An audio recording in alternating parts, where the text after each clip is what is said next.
이호진을 구속하라. 강제 구속 취소하고 이호진을 구속하라. 이호진을 구속하라. 구속 유지에 대해 어떤 부분에 명하셨습니까? 죄송합니다. 선생님 어떤 게 죄송하세요?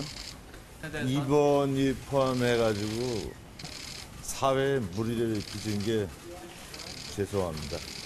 병보석 상태에서 술, 담배 하시고 떡볶이 드시는 거 나왔는데. 병구석이 아니라고 변론 드렸잖아요. 종합적인 변론을 왜 그렇게 왜곡보도 하지 마세요. 병보석 상태인데 떡볶이, 술 먹어도 됩니까? 그게 아니라고 해서 그게 구속의 소치량이 무슨 뜻입니까? 이런 소지 없다는 거예요?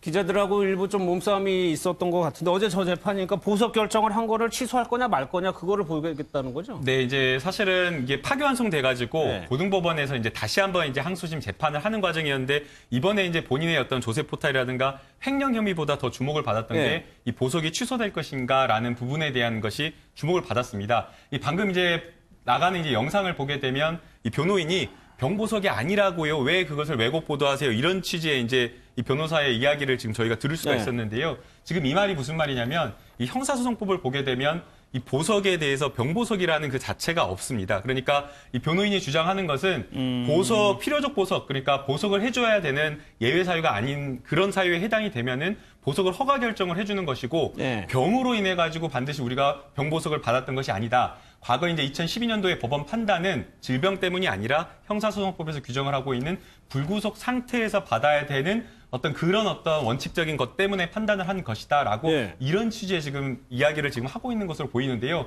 그러나 이제 그거는 이제 형사소송법에 병보석이라는 단어만 안 들어갔을 뿐이지 이호진 회장이 당시 2012년 당시에 본인이 보석을 해달라, 허가해달라라고 요청을 했을 당시에 가장 큰 이유로 삼았던 것이 바로 간암 3기, 질병과 관련된 치료를 받아야 된다라는 그런 이유였기 때문에 네. 재판부에서도 이 보석을 허가할지 말지 여부에 대해서 판단을 할 때 뭐 구속 여부라, 아니 도주 여부라든가 증거 인멸 여부 이런 것들을 판단한 것도 있겠지만 그거보다 더 중요하게 봤던 것은 질병 치료였던 것이기 때문에 이것은 네. 사실상 실질적으로 병보석으로 봐야 되는데 저런 취지의 발언을 하면서 또 기자들과 좀 실랑이 하는 과정에서 변호인도 낮은 취지의 낮은 자세로 이런 어떤 답변을 하고 그래야 되는데 거기에 대해서 예. 약간 기자들과 싸우는 모습 별로 좋지 않았던 모습이 아닌가 생각이 듭니다. 그게 전부는 아니지만 결정적인 이유가 될 수는 있다는 말씀이에요. 이게 사실은 이호진 전 회장의 그런 보석으로 풀려난 이후의 생활을 언론사가 포착이 됐기 때문에 다시 이렇게 논란이 되고 있거든요. 그렇죠. 아니, 그러니까 몇 가지 지금 예를 들어서 그러니까 보석으로 풀려나서 그 거주할 수 있는 지역을 제한해놨어요. 병원하고 그렇더라고요. 집하고. 그런데 예. 지금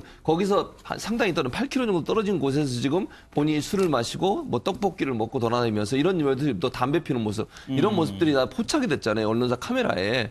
그렇다고 하면 이거는 명백하게 규정을 어긴 거 아니겠습니까? 그리고 그렇게 아픈 이유 때문에 보석이 돼가지고 집에 간암 3기이기 때문에 집에서 머무르고 병원 치료를 받아야 된다고 하는데 8km나 떨어진 곳에 가가지고 술도 먹고 또 뭐 이 떡볶이도 먹고 이런 행동을 했다고 하면 네. 과연 이게 보석이 필요한 상황이냐 하는 부분에서 의문이 생길 수밖에 없는 거잖아요. 국민들 볼 때는 저기 분노가 일어날 수밖에 없는 거죠. 저 정도로 돌아다니는 모습만 물론 모르겠습니다. 제가 그 의사는 아니니까. 그러나 돌아다니는 모습이나 술 먹는 모습이나 담배 피는 모습을 보면 건강해 보여요. 그렇게 뭐 수영 생활을 할 수 없을 만큼의 그렇게 큰 어려움이 있는 것으로 보이지 않고 네. 저 증인들 몇몇 진술을 한 걸 들어보면요. 새벽까지 술 마셨대요. 새벽까지. 몸이 네. 아픈 사람이 간암 3기라는 사람이 새벽까지 술을 마시러 다닌다는 게 말이 됩니까 이게? 그래놓고 뭐가 아프다고 지금 아까 그 사과하는 모습도 보면요. 그 인터뷰하는 모습도 이호진 회장의 모습 보면 제가 개인적으로 그냥 판단하건데 사과하는 네. 모습이 아닌 것 같아요.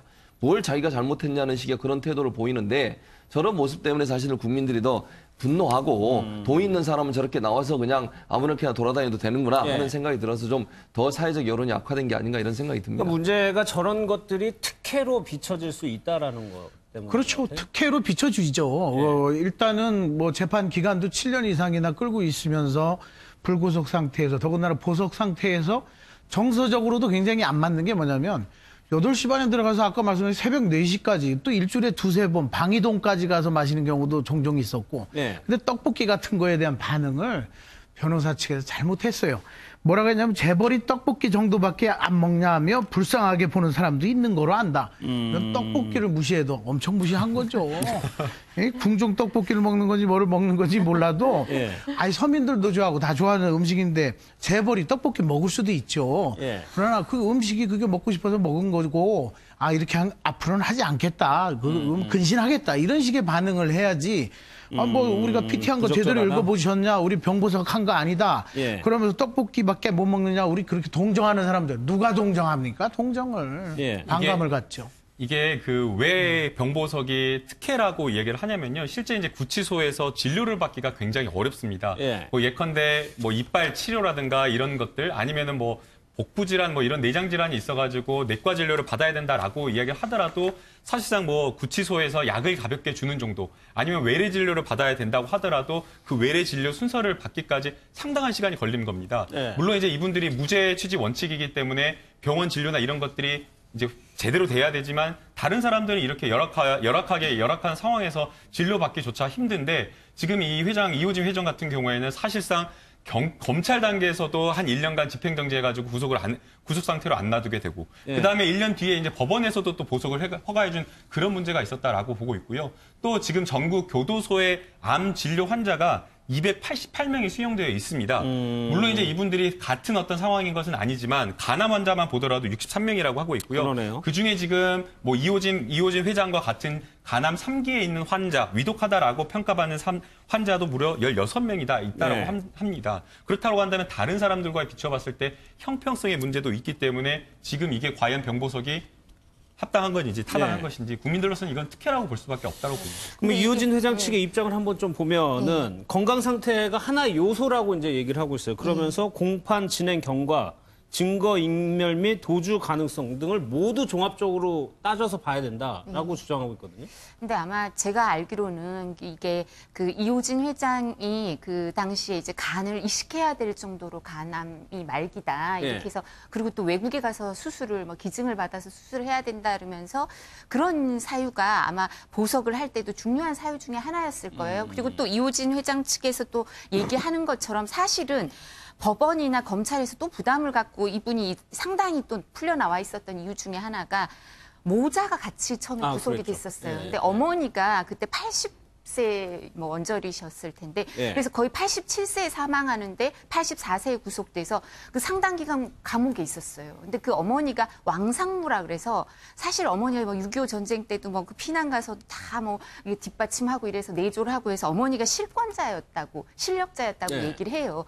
그러니까 그래서 어머니가 이 비자금 조성하고 이런 데 있어서도 주도적인 거 아니었냐. 이래서 이제 모자를 구속하는 데 있어서 연세가 많은 어머니를 구속을 시키고 오히려 여기도 구속시켰지만 같이 구속시키는 거에 대해서 부담감 그리고 범행에 대한 뭐 가담 정도 이런 걸 일정 부분은 판단했던 것 같아요. 그래서 그리고 어머니가 중증 치매 환자인데도 구속이 돼 있으니까 아들이 또 간암이고 뭐 이식해야 되네 마네 이러니까 법원이 부담을 가졌었던 것 같아요. 근데 어머니가 그리고 돌아가셨거든요. 돌아가셔서 제 생각에 지금 다시 판단을 하면 법원의 판단이 좀 달라질 수도 있을 것 같아요. 그 부담도 없어지고 왜냐하면 그때는 이선혜 상무가 그렇게 감옥에 오래 계시다가 뭐 잠깐 구속 집행 정지돼서 나와서 병원에 있다 돌아가시고 하니까 오히려 역차별 아니냐. 87세 노인이 무슨 중증 치매 환자라서 본인이 감옥에 있는지도 모르는 사람을 감옥에 가둬서 무슨 그게 교정의 의미가 있냐 이런 얘기도 있었기 때문에 이호진 그 전 회장에 대해서 조금은 더 너그러워질 수 있었던 것 같아요. 근데 이제는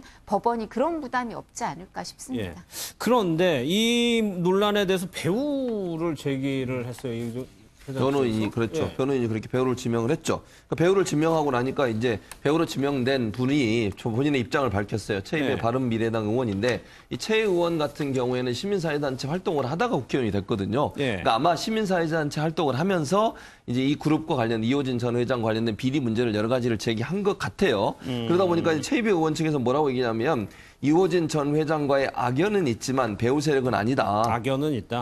근데 아마 이 악연이라고 하는 게 제가 볼 때는 그 예전에 아마 시민사회 단체 활동을 하면서 네. 그 이제 이호진 회장의 그룹에 대해서 여러 가지 이제 문제 제기했던 부분을 얘기한 것 같아요. 제가 그냥 추측건데. 예. 근데 오히려 이호진의 배우자는 없으니 철저히 수사한다고 그렇게 주장하는 걸 보면 이호진 전 회장은 뭐라고 주장하냐면 이거를 누가 배우 세력이 있어서 언론에 이걸 흘리고 그 이제 KBS를 얘기하는 거죠. KBS가 보도하니까 그게 여론이 악화되니까 검찰이 나서서 다시 이걸 잡아넣으려고 한다. 이런 이제 논리거든요.